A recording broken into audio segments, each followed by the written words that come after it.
Let's continue setting control properties within sub-procedures by using the option buttons already placed on our form. Remember, only one option button on a form can be checked at any one time, and selecting one automatically deselects any others on the form.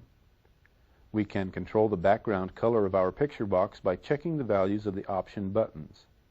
We first click on the View Object icon on the Project Explorer to bring our form to the top. Here we click our topmost option button to select it, then click in the Caption Property field and type Red. Next, we click on the middle option button to select it, then click in its Caption Property field and type Blue. Last, we click the bottom option button to select it, click in its Caption Property and type Green. Now we click the frame to select it and change its Caption Property to Colors. Now that all the names of our option buttons make a little more sense, we can start entering code for them.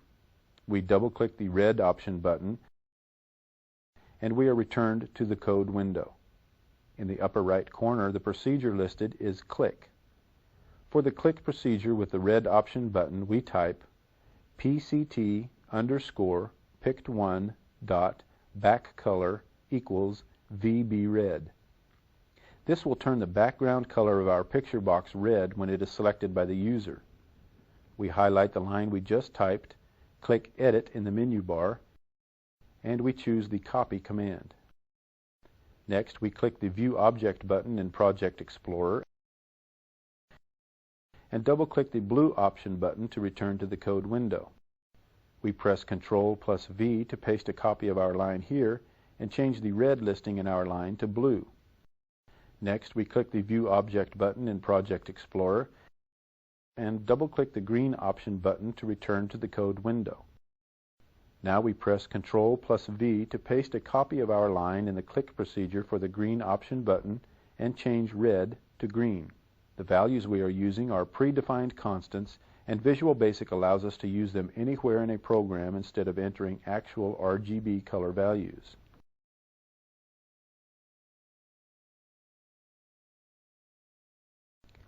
Let's see how our changes work by pressing F5 to run our program and toggling through the option buttons.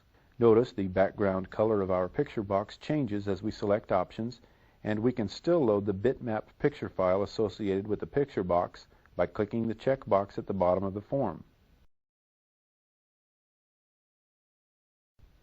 Let's click the Exit button to stop our program. Let's save our work from this chapter with a new name.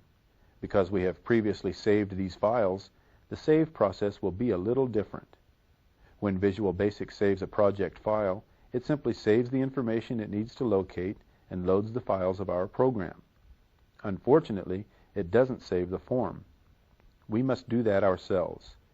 If we plan to change the name of the form, as we are about to do, we must also remember to save the form before we save the project.